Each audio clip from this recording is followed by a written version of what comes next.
하나님 말씀 봅니다. 구약성경 사무엘하 12장입니다.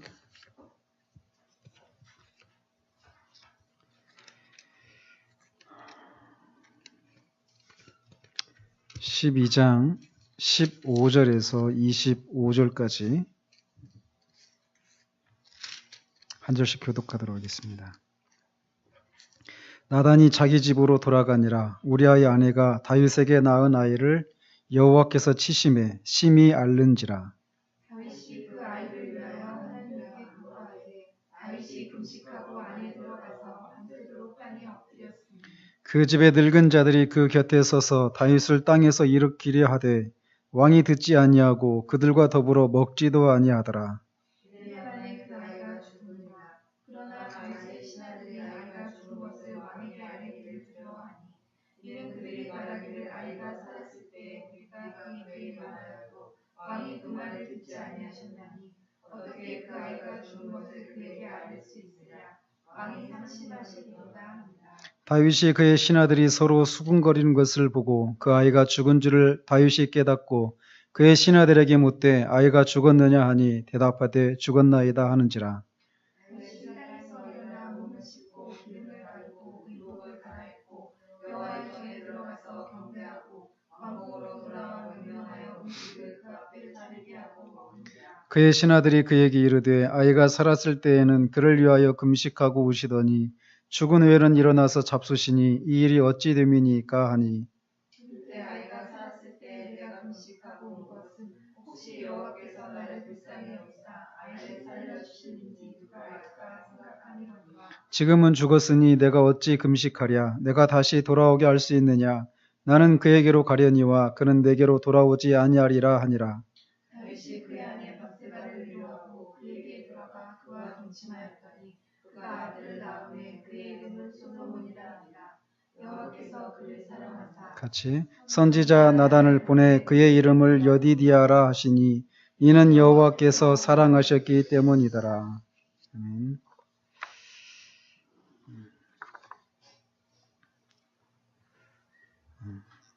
저는 요즘 이 찬양 동영상을 계속 올리면서 제 마음을 사로잡게 있는 한 단어가 있습니다.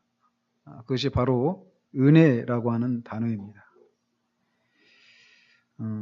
그 어느 찬송가 가사처럼 은혜라는 단어를 듣기만 해도 그것이 얼마나 달콤한지요, 이런 가사가 있는 것처럼 은혜라고 하는 이 단어가 하여튼 제 마음에 많이 요즘 이렇게 제 마음을 사로잡고 있는 한 단어입니다.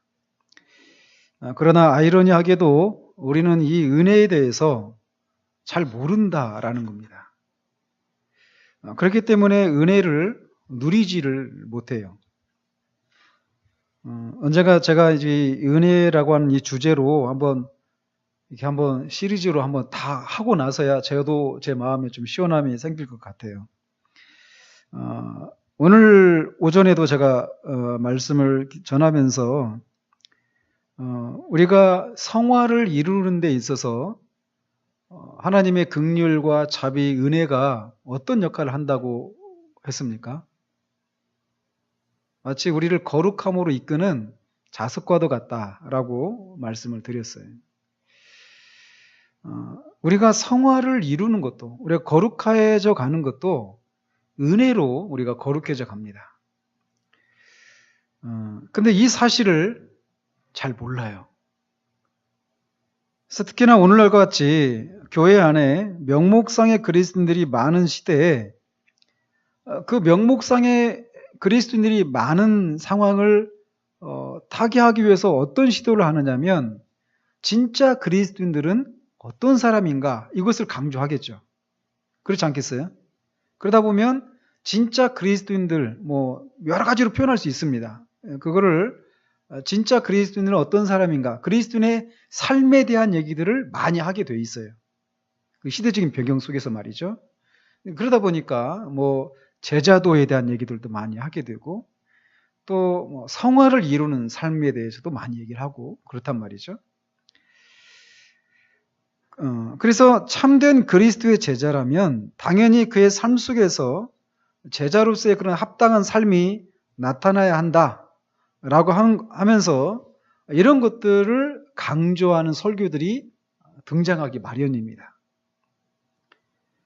근데 문제는 제자도라고 하기도 하고 성화를 이룬다고 하기도 하는 이것을 어떻게 이루는가, 이것에 대해서 근본적인 원리를 놓치기가 쉽다라는 것이에요.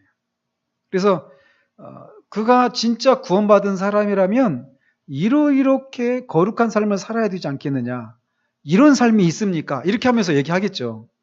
근데 그 거룩한 삶을 살아야 되는, 살 수 있는 데 있어서 필요한 것이 은혜다라고 하는 것을 모르고 이 은혜를 얘기하지 않으면서 거룩한 삶을 살아가야 될 어떤 이런 것에 대해서만 얘기하기 쉽다라는 것입니다. 그러다 보면 이 율법주의적인 그런 생각에 빠져들고, 그래서 그리스도인으로서 살아가는 삶이 막 힘들게만 느껴지게 된단 말이에요. 그래서 근데 사실 더 문제는 이렇게 율법주의적인 생각 때문에 그리스도인의 삶을 살아가는 것이 힘들다, 이렇게 느끼는 사람들은 교회 안에서도 소수예요. 오늘날 교회 전체적인 흐름 속에서 보면 말이죠. 어쨌든 저는 이제 조만간에 이 주제를 다루려고 합니다. 사실 지난주에도 이걸 이제 시작하려고 했는데 이게 좀 튀어나왔어요. 오늘 하려고 하는 게. 어쨌든 우리는 은혜로 구원을 받을 뿐만 아니라 은혜로 구원을 이루어 갑니다. 은혜로 구원을 이루어 간다라고 하는 것은 이런 식으로도 표현할 수 있어요. 즉 우리가 하나님께 사랑을 받는 것이 우리의 선행이 아니라 오직 은혜로 되어지는 것이다 라고도 표현할 수 있습니다. 그런데 우리가 하나님께 무엇인가 해야만 하나님께서 우리를 사랑하신다라고 하는 생각을 떨치기가 정말 어렵다라는 거예요. 그렇죠? 목사님 몇십 년 동안 신앙생활을 해오셨지만 한 주 동안 하나님 앞에서 그래도 내가 기도도 하고 말씀도 있고 전도도 하고 막 그렇게 살아고 온 주일하고 그렇지 않은 가운데 온 주일하고 벌써 마음이 틀리죠? 그래서 그렇게 살지 못하고 온 주일에는 하나님 앞에 하나님이 이런 나를 사랑하실까? 나를 여전히 받아주실까? 나한테 은혜를 주실까? 이런 생각들을 합니다. 그죠? 또 반대로 그래도 뭔가 하나님 앞에 그래도 이 정도는 살았습니다 하면서 뭔가 드릴 만한 그런 삶을 살고 온 주에는 그걸 가지고 내가 그래도 이걸 살았으니까 하나님이 나를 그래도 받아주시겠지. 나를 사랑하시고 나에게 은혜를 주시겠지. 이런 기대를 가지고 온단 말이에요. 그죠? 근데 그 생각에 뿌리를 들어가 보면 하나님이 우리를 사랑하시는 것이, 우리에게 은혜를 주시는 것이 내가 하나님 앞에 얼마나 선한 삶을 살았느냐, 이것에 근거해서 하나님이 나를 사랑하시고 사랑하시지 않는다라고 하는 생각을 가지고 있는 데서 그런 생각이 나온다는 거예요. 이거는 누가 가르쳐 주지 않아도 그냥 우리 안에 그냥 아주 자연스럽게 배어 있는 거예요. 제가 이제 이것만 가지고도 이제 할 건데, 루터가 자기가 이 신층이 복음을 재발견했던 루터가 그 은혜를 경험하고 이 세계로 들어온 지 20년이 지났지만 아직도 이 생각을 떨쳐버리기가 쉽지 않다. 이렇게 얘기해요. 루터가 말이에요. 그만큼 이 생각을 떨쳐버리는 것이 쉽지가 않아요. 그래서 은혜 아래에서 살아간다라고 하는 것이 그거를 만끽하면서 살아가기보다 늘 내가 이렇게 살아도 되나? 이런 생각, 이 생각이 굉장히 지배적이에요. 그래서 늘 불안합니다. 그래서 그런 이유들 때문에 성경은 오직 하나님의 은혜만이 우리를 하나님 앞에서 설 수 있게 해준다라고 하는 진리를 수많은 곳에서 다양한 방식으로 말해주고 있는 것을 봅니다. 오늘 본문에 나오는 사건도 그런 것의 연장이에요. 하나님은 당신의 백성들을 다루시는 과정에서 어떤 일들을 행하신 후에는 사람들로 하여금 그것을 기억하도록 일종의 기념비를 세우도록 하시거나 당신께서 직접 그것을 세우시기도 하십니다. 예를 들어서 홍수 심판 후에 노아와 언약을 맺으시잖아요. 그러면서 홍수로 다시는 세상을 심판하지 않겠다. 이렇게 하시면서 언약을 세우시는데 그 언약의 표로 뭘 두셨습니까? 무지개를 두셨죠. 사실 무지개가 그때 갑자기 생겨난 건 아니에요. 이미 무지개 있었죠. 근데 이미 있는 무지개에다가 그 언약의 의미를 걸어 두신 거예요. 그러니까 무지개는 그러니까 무지개를 볼 때마다 이 언약을 기억하시겠다라는 것이죠. 그러니까 일종의 기념비와 같은 거예요. 근데 사실 무지개를 볼 때마다 하나님이 아차 내가 이렇게 안 하기로 했지 이렇게 하시는 건 아니죠. 사실은 하나님이 그것을 기억하기 위해서 세워놨다기보다도 인간에게 그것을 기억나게 하시기 위해서 그걸 세우신 거죠. 또 창세기 11장에도 보면 하나님은 아브람과 언약을 갱신하신 후에 할례로 언약을 확증하도록 하십니다. 할례도 일종의 기념비와 같은 것이에요. 그래서 이스라엘의 남자들이 소변을 볼 때마다 이 하나님의 언약을 생각나도록 하신 거예요. 우리는 웃을지도 모르겠지만 우리는 그만큼 있습니다. 화장실을 남자가 한 5번 이상 막 가잖아요. 하루에. 그때마다 생각나겠죠. 자기 몸에 있는 그 표를 보면서 하나님이 우리 조상 아브라함과 이런 약속을 하셨지. 일종의 기념비와 같은 것입니다.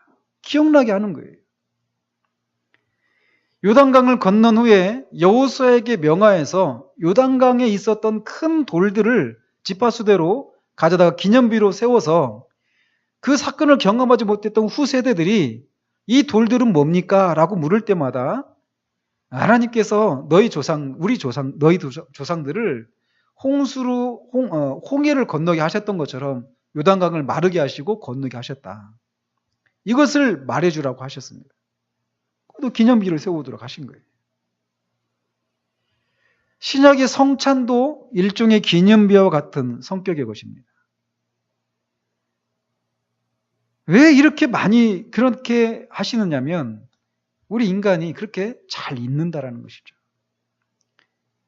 특별히 우리가 하나님 앞에 서는 것이 은혜로만이라고 하는 이 생각을 너무나 자주 잊기 때문에 하나님은 다양한 방식으로 이렇게 그 사실을 기억나도록 하시기 위해서 성경 여러 곳에 기념비적인 그런 사건들을 기록으로 남겨놓으신 것입니다. 그래서 오늘 본문에 등장하는 사건, 특별히 솔로몬이라고 하는 이 인물이 하나님의 은혜가 무엇인가를 직접 다윗에게 또 솔로몬에게 또 그 사건을 보고 있는 우리에게 기억할 수 있도록 세우신 일종의 기념비와 같은 사건이다라고 할 수 있습니다. 이 사건은 우리가 잘 알다시피 다윗에게는 두고두고 부끄럽고 통탄한 그런 사건이었던 우리아의 아내였던 밧세바와 간음을 하고 우리아를 요압을 통해서 살인 교사를 하는 큰 죄악을 범한 후에 일어난 사건입니다. 우리나라는 간통죄가 폐지가 되어버렸죠. 이 나라가 어디로 갈지 저는 심히 걱정이 됩니다. 하나님은 그런 다윗의 죄를 악하다고 보시고 선지자 나단을 보내서 그의 죄를 지적하고 그 집에 심판의 칼이 계속될 것이다. 그리고 이 밧세바 사이에서 낳은 이 아이가 죽게 될 것이다 라고 하는 심판에 대해서 경고를 하셨습니다. 그러니까 어떻습니까? 이 밧세바와 다윗 사이에 간음을 행하고 아이가 난 다음에 나단 선지자가 온 거예요. 그러니까 실제로 그 죄를 지은 것은 어느 정도 시간이 지났다는 거예요. 아이를 가지고 출산할 때까지. 최소 1년 정도의 시간은 그렇게 다윗이 죄 가운데 있으면서도 돌이키지 않고 있었던 시간을 보냈다는 것이죠. 다윗과 같은 사람도 말이에요. 자, 이렇게 다윗의 죄에 대한 심판에 대한 예고가 있은 후에 나단은 자기 집으로 갔고 나단의 예고처럼 밧세바 사이에 낳은 아이가 심한 병에 걸립니다. 이에 다윗은 식음을 전폐하고 밤새도록 땅에 엎드려서 기도를 하죠. 일주일 동안 말이에요. 다윗은 이 아이가 죽게 된 것이 자신의 죄로 인한 하나님의 징계라는 사실을 알고 있습니다. 그럼에도 불구하고 그는 하나님의 은총을 구하면서 그렇게 하나님 앞에 금식하며 일주일을 보냅니다. 우리는 이 사실에 주목할 필요가 있어요. 그는 자신의 죄로 인한 것이라면서 이 아이가 죽는 것이 자신의 죄로 인한 것이라고 하면서 그것을 하나님께서 처리하시지 않을 것이다라고 지레 짐작하고 신앙을 가장한 운명론 속으로 숨을 들지 않았다라는 것이. 자신의 죄로 인해서 아이가 죽어가고 있는데도 그것을 놓고 하나님께 긍휼을 구하고 있습니다. 이렇게 자신의 죄로 인한 하나님의 심판이라고 하는 것을 명백히 알고 있음에도 불구하고 이렇게 다윗이 기도할 수 있었다면 하나님의 뜻이 무엇인지 알 수 없는 상황에서 우리가 기도하는 것은 얼마든지 가능하다라고 하는 것을 알 수 있는 것이죠. 그러나 다윗의 기도로도 하나님의 뜻은 변하지 않았고 일주일 만에 아이는 죽고 맙니다. 아이가 죽은 사실을 알리면 왕이 충격으로 몸도 상하게 될 것이다 라고 하는 생각에 신하들이 감히 이 사실을 알지 못하고 자기들끼리 걱정하면서 수근수근 대니까 다윗이 그 모습을 보면서 아이가 죽었구나 라고 하는 것을 알아채죠. 그래서 그 사실을 안 다윗이 신하들의 기대와는 다른 행동을 취합니다. 아이가 죽기 전에도 금식을 했던 다윗이 아이가 죽었다는 사실을 접하면 충격으로 그 전보다 심각한 반응을 보일 것이다. 이렇게 신하들은 생각을 했기 때문에 그 사실을 알리지 못했는데 다윗은 마치 아무 일도 없었던 듯이 몸을 깨끗하게 씻고 기름을 바르고 성전에 올라가서 하나님께 예배를 드리고 음식을 취합니다.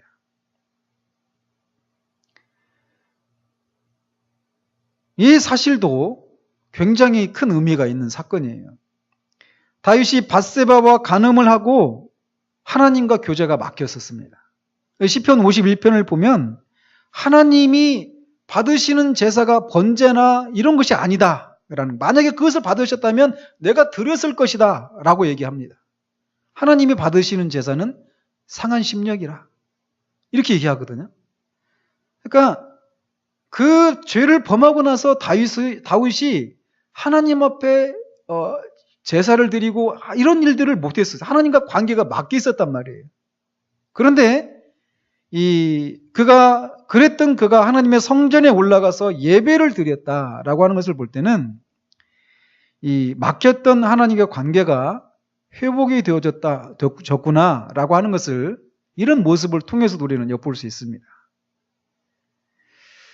이런 다윗의 모습의 신하들은 아이가 죽기 전에는 금식까지 하더니 아이가 죽고 나서 오히려 금식보다 더 심한 일을 해야 될 것 같은데 그렇기는커녕 오히려 제사를 드리고 감사하면서 제사를 드리면서 또 음식을 어떻게 취할 수 있느냐 이렇게 묻습니다. 이런 신하들의 질문에 다윗은 아이가 죽기 전에는 어떻게 하나님의 은총을 입을까 하는 생각에 금식을 했지만 아이가 이미 죽은 후이므로 이제 이 죽은 아이가 다시 돌아올 수 없다. 이런 현실을 받아들일 수밖에 없으므로 금식을 끝내고 음식을 취한다라고 말을 합니다. 여기에서 우리는 기도할 때와 기도를 멈출 때가 언제인지 분별할 것을 교훈받게 됩니다. 하나님의 뜻이 실행이 되기 전까지 우리는 하나님께 기도할 수 있습니다. 그리고 또 기도를 해야 합니다. 그것이 무엇이든지 심지어 우리의 죄로 인한 하나님의 심판이라고 하더라도 그 심판을 거둬주시기를 위해서 구할 수 있습니다. 그러나 하나님의 뜻이 일단 실행이 되고 나면 우리가 할 일은 겸손히 하나님의 뜻을 받아들이는 것입니다. 기도는 내 뜻을 하나님께 관철시키기 위한 것이 아니라 하나님의 뜻이 나를 통해 이루어지기를 구하는 것입니다. 다윗은 그것을 알았어요.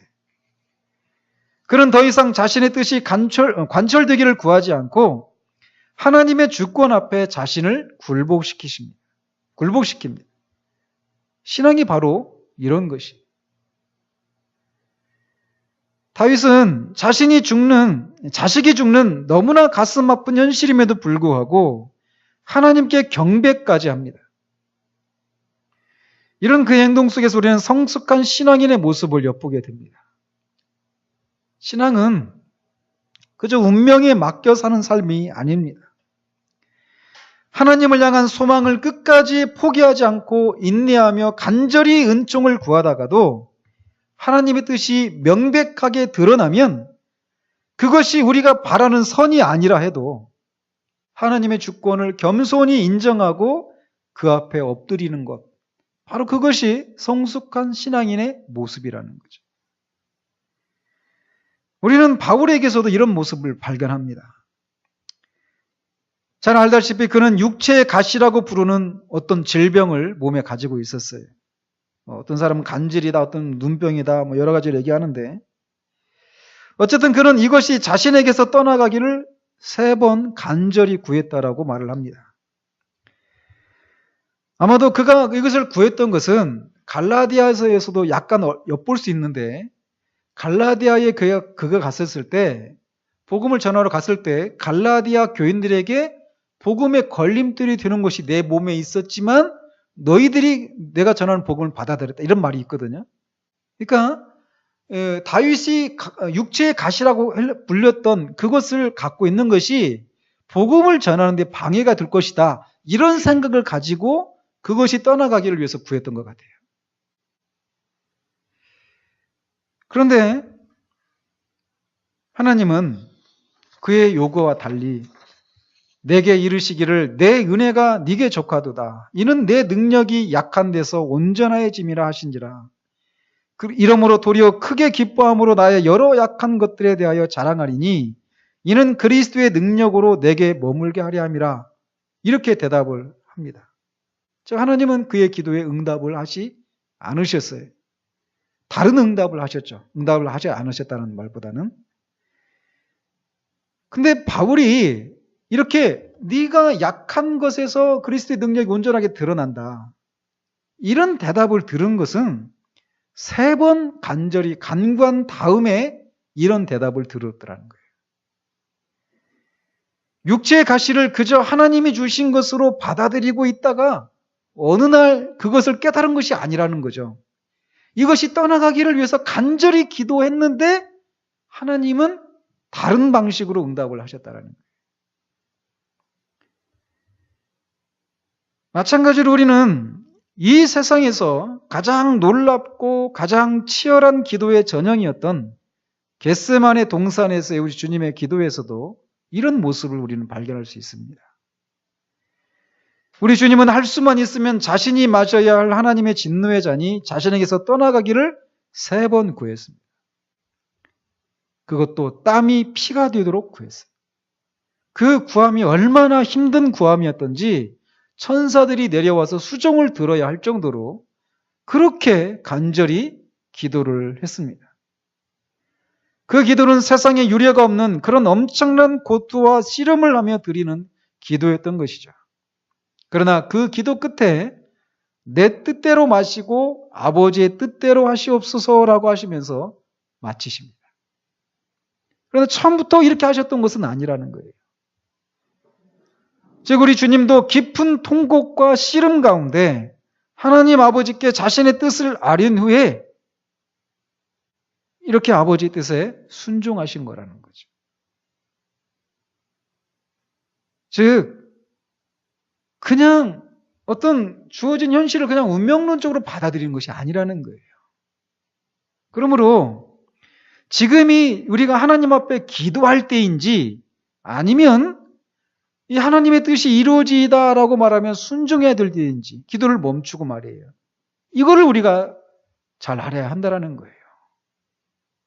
그런 면에서 여러분들이 처한 그런 상황 가운데 지금 기도할 때인데 이미 어떤 결론을 내리고 기도를 멈추고 있는 것은 아닌지를 돌아봐야 합니다. 또 반대로 하나님의 뜻이 이루어지다라고 고백하며 기도를 멈추어야 할 때인데도 아직도 기도하고 있는 것은 아닌지 돌아봐야 한다는 거예요. 기도할 때가 있고 기도를 멈출 때가 있습니다. 어쨌든 이 일 후에 결국 그 아이는 죽고 말았죠. 그러고 나서 다윗은 그의 아내 밧세바를 위로하고 그와 동침합니다. 근데 여러분이 한번 그 구절 한번 보십시오. 24절 한번 보십시오. 같이 한번 읽어보십시다. 24절 시작. 다윗이 그의 아내 밧세바를 위로하고 그에게 들어가 그와 동침하였더니 그가 아들을 낳음에 그의 아들을 솔로몬이라 하니라. 여호와께서 그를 사랑하사. 다윗이 누구를 위로하고 그에게 들어갔다고 합니까? 밧세바 앞에 뭐라고 되어 있습니까? 그의 아내 밧세바 이렇게 되어 있어요. 그 전까지 밧세바를 어떻게 묘사하고 있는지 한번 집에 가서 찾아보십시오. 그 앞에까지는 다 우리아의 아내 밧세바 이렇게 되어 있습니다. 여기서부터 다윗의 아내라고 하는 표현이 등장하기 시작해요. 성경에 이런 호칭도 그냥 우연히 일어난 게 아닙니다.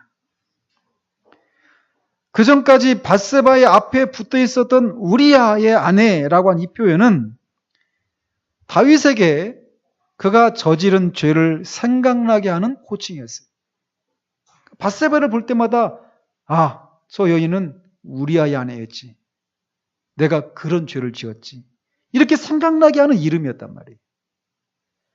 그러나 이제 하나님께서 그의 죄를 용서하셨다라고 하는 것을 밧세바를 더 이상 우리아의 아내가 아니라 다윗의 아내라고 부르는 데에서도 암시되어 있습니다. 그러나 하나님의 용서는 그러니까 다윗은 지금 이 죄에 대해서 하나님 앞에 용서를 받았다라고 하는 것을 예배를 회복하게 되는 거, 또 우리아의 아내가 아니라 다윗의 아내 밧세바라고 하는 이런 호칭을 통해서도 그의 죄가 용서받았다라고 하는 것을 우리가 알 수 있단 말이에요. 하나님은 그를 용서해 주셨습니다. 그런데 하나님의 용서는 단지 전에 지은 죄를 용서하시고 없었던 것으로 퉁치는 것으로 끝나지 않는다는 거예요. 여기에 놀라운 하나님의 은혜가 등장을 합니다. 하나님의 용서는 예를 들면 이런 거예요. 엄마가 밖에 이제 나가면서 집에 남아있는 아이한테 이렇게 부탁을 하고 나갑니다. 누구야? 너 엄마 금방 나갔다 올 건데 절대 이 서랍에 있는 거, 이 서랍 열어보면 안 된다? 하고 나갔다고 치십시다.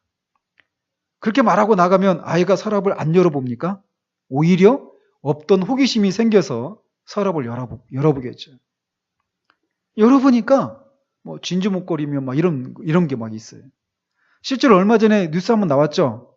어떤 아이가 그 엄마 결혼 반지인가 그 반지를 가지고 집에 학교 갔다가 그냥 자랑 삼아서 친구들 앞에 자랑하고 막 그랬나 봐요.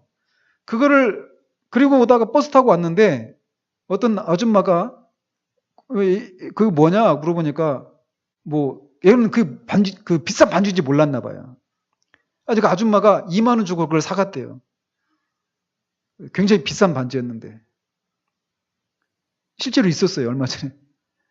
근데 만약에 그런 일이 실제로 일어났다고 치십시다.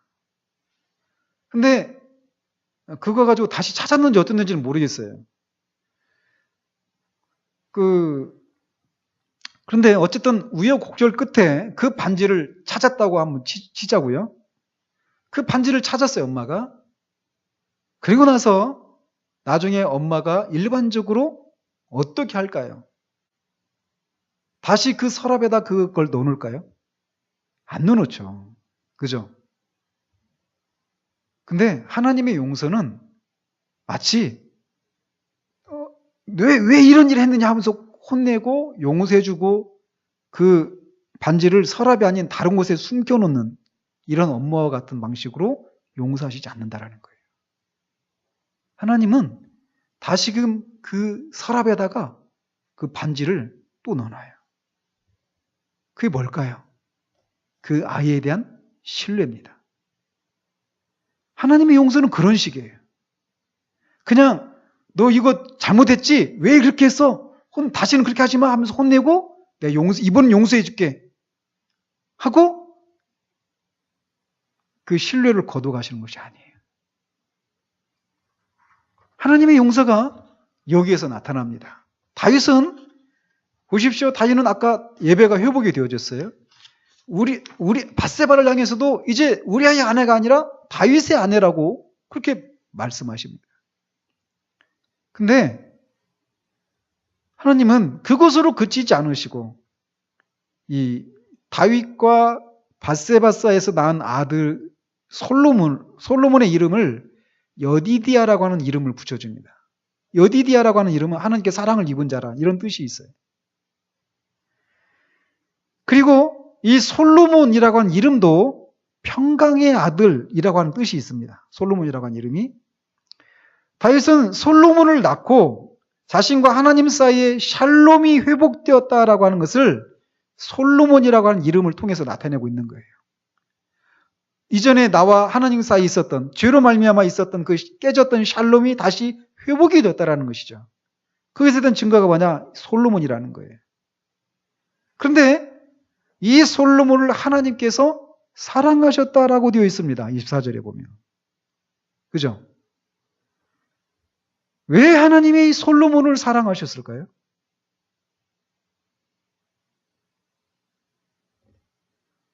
태어나자마자 하나님을 위해서 아무것도 할 수 없었던 솔로몬을 하나님께 사랑하신 것은 단지 그렇게 하신 하나님의 절대적인 주권이에요. 우리는 그 이상의 어떤 설명을 할 수가 없습니다. 하나님은 에서는 미워하시고 야곱은 사랑하셔요. 아직 그들이 나오기도 전에. 그렇게 주권적인 분이십니다. 하나님.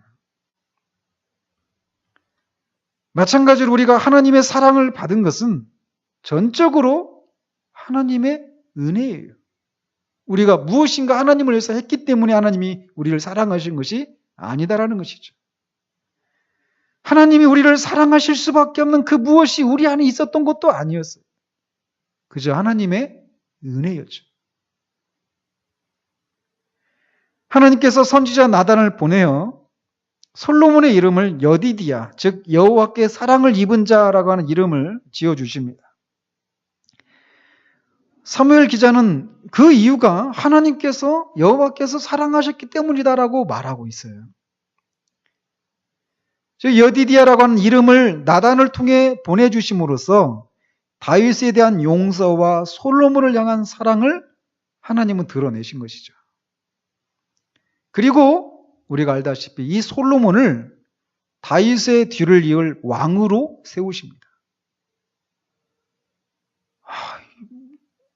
이걸 우리가 이해할 수 있습니까?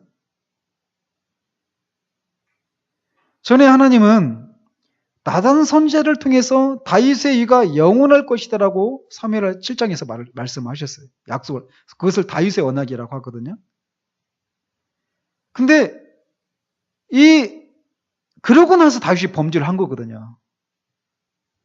그런데 그 다윗의 범죄로도 하나님이 전에 세우셨던 언약이 유효하다라고 하는 것을 다른 사람도 아닌 밧세바와의 사이에서 낳은 솔로몬을 통해서 그것을 드러내고 계신 거예요. 이게 바로 은혜라는 거예요. 은혜. 그러니까 이게 가당키나 한 것이냐라는 거죠. 이 죄를 지었으면 우리의 일반적인 상식은 이번은 내가 너를 용서해 주마. 이거잖아요. 근데 하나님은 밧세바를 범하고 우리아를 죽인 것이 분명히 하나님 보시기에 악했고 이것은 하나님을 업신여기는 것이다라고 말씀을 하셨어요. 분명히 다윗의 죄를 지적하고 계셔요. 그리고 그것에 대해서 징계를 내리셔요. 그러고 나서 용서를 해주시는데 용서가 그냥 그 서랍에 있었던 그 서랍에다 다시는 규정품을 넣지 않는 그런 방식으로가 아니라 여전히 그 서랍에다가 규정품을 넣어두는 그런 방식으로 용서를 해주셨다는 거예요. 솔로몬을 그 범죄가 기억날 수밖에 없는 그 아들을 왕으로 세우시는 것을 통해서 하나님의 용서가 무엇이고 하나님의 은혜가 무엇인가를 드러내도록 하셨다는 거예요. 아마도 다윗은 솔로몬을 볼 때마다 자신이 은혜로 용서를 받은 존재다라고 하는 것을 늘 일깨움을 받았을 것입니다. 마찬가지로 우리도 하나님께서 진정한 선지자이신 예수 그리스도를 보내어 우리를 여호와의 사랑을 입은 자들 곧 하나님의 자녀로 삼으신 바 된 사람들이 바로 우리들입니다. 그런데 솔로몬이 이렇게 나단 선지자를 통해서 여호와께 사랑을 입은 자라고 하는 이런 말을 들었던 것이 솔로몬에게서 무엇인가 있어서가 아니라 그냥 전적으로 하나님의 은혜였던 주권적인 은혜였던 것처럼 우리도 마찬가지라는 것이죠. 우리도 죄악 중에 태어난 사람들이에요. 그런데 그런 우리를 하나님이 사랑하는 사람이다라고 하는 것을 참 선지자이신 예수 그리스도를 통해서 우리에게 알려주셨다는 것이죠. 우리 모두는 이런 일방적인 사랑을 입은 자들입니다.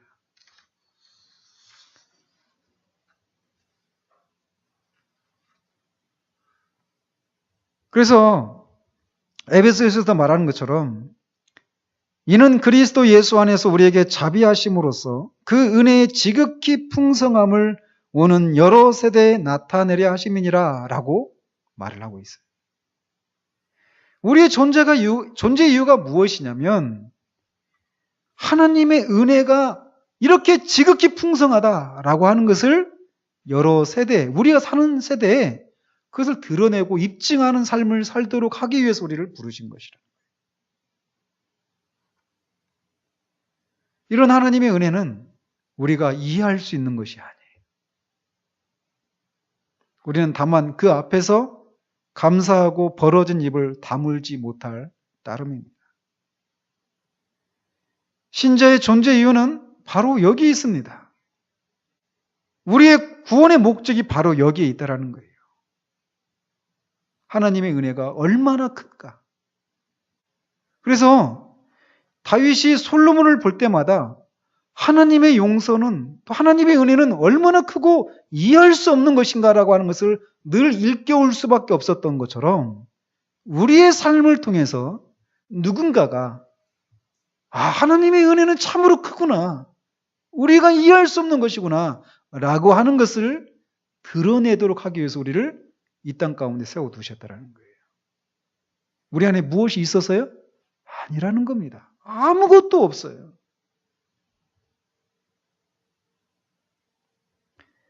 그러므로 우리는 이 땅을 살아가는 우리의 삶의 원리는 은혜를 흘려보내는 그런 삶을 살아야 한다는 거예요.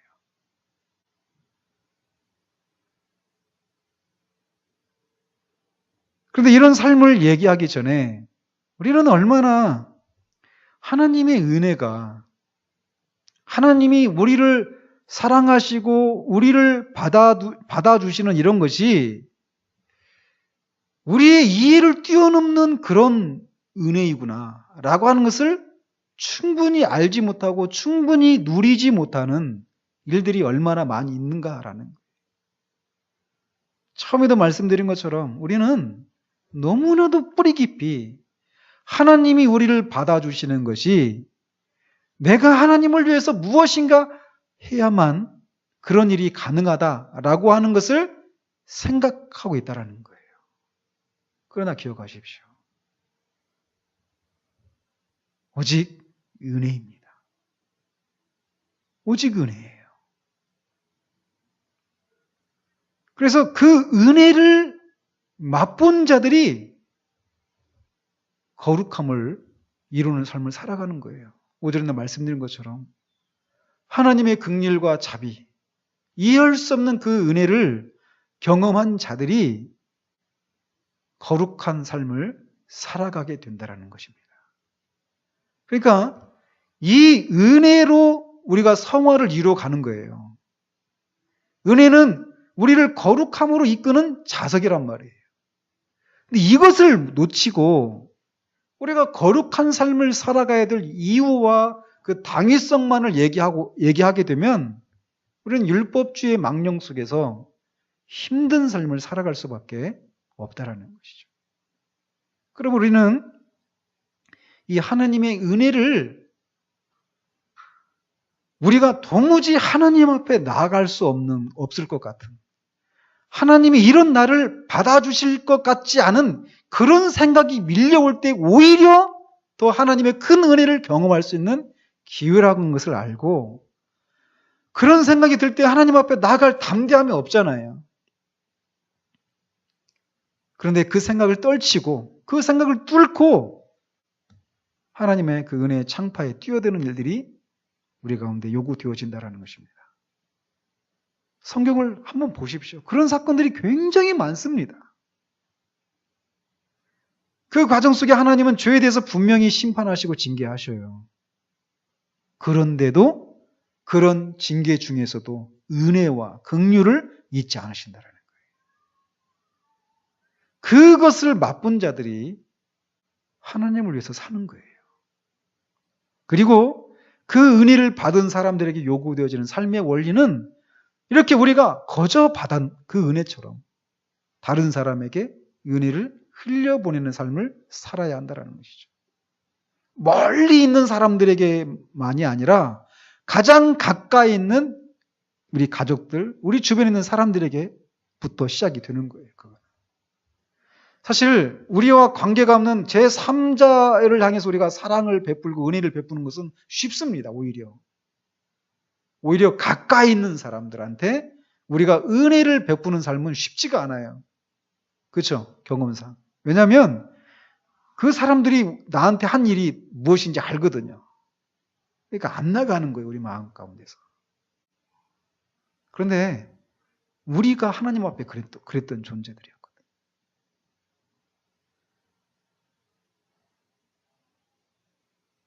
다윗은 솔로몬을 보면서 하나님의 용서와 은혜를 깊이 생각하고 하나님 앞에 다시금 겸비함을 회복했을 것이고 하나님의 은혜에 감사하는 그런 생활이 회복이 되어질 것이 분명합니다.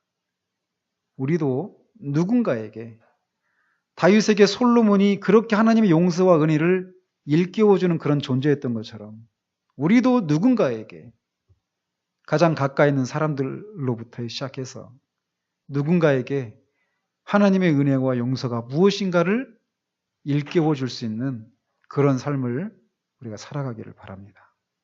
그 삶은 하나님의 이해할 수 없는 이 하나님의 은혜를 경험하고 맛보는 것을 통해서 가능한 것입니다. 기도하겠습니다.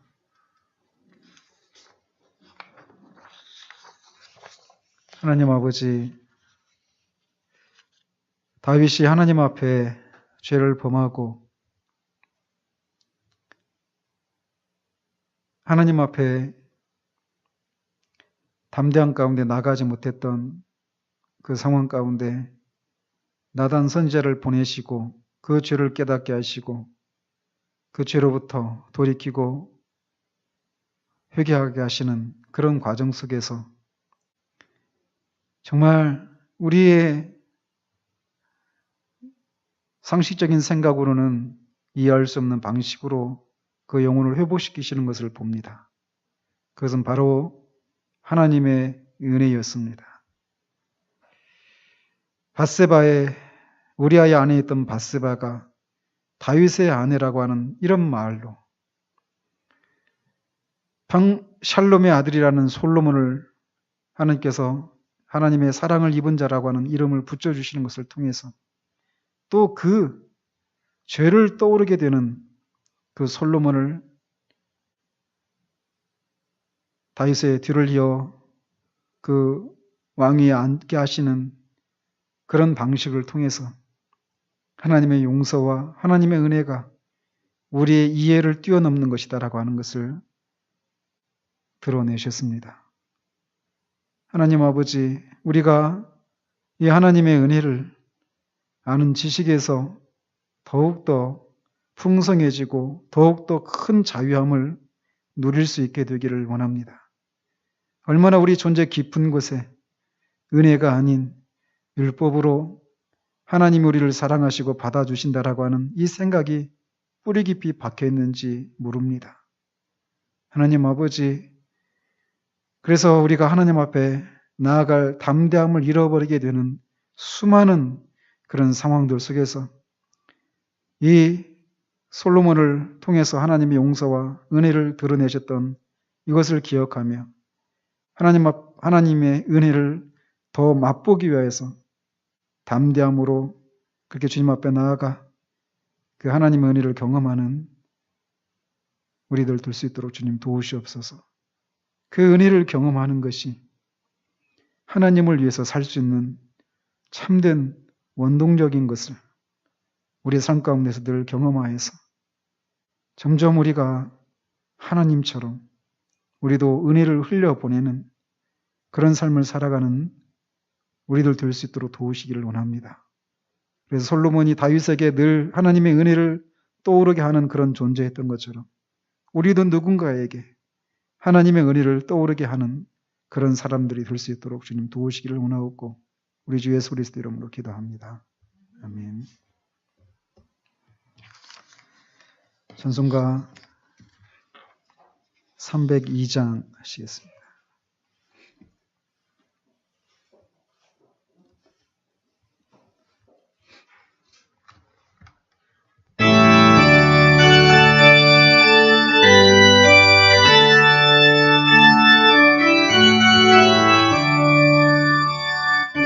주 하나님 넓고 큰 은혜는 저 큰 바다 무가로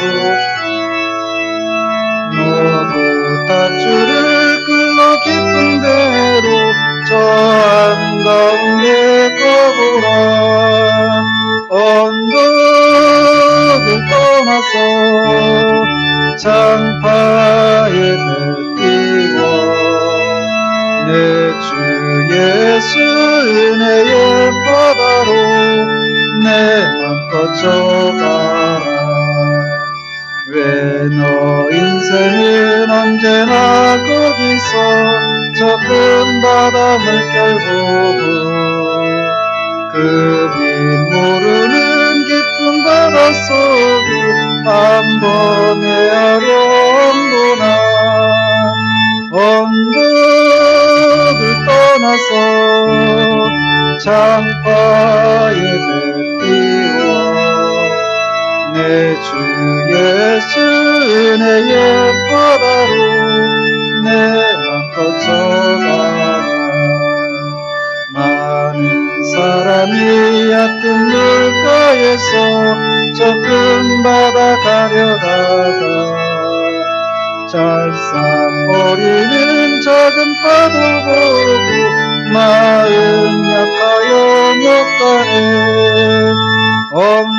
언덕을 떠나서 장파에 뱉기 내 주 예수 은혜의 바다로 내 맘껏 져가라. 자고 가거라 이제 곧 가거라 저 큰 은혜 바다 향해 자고 내 눈을 저 깊은 데로 파라망망한 바다로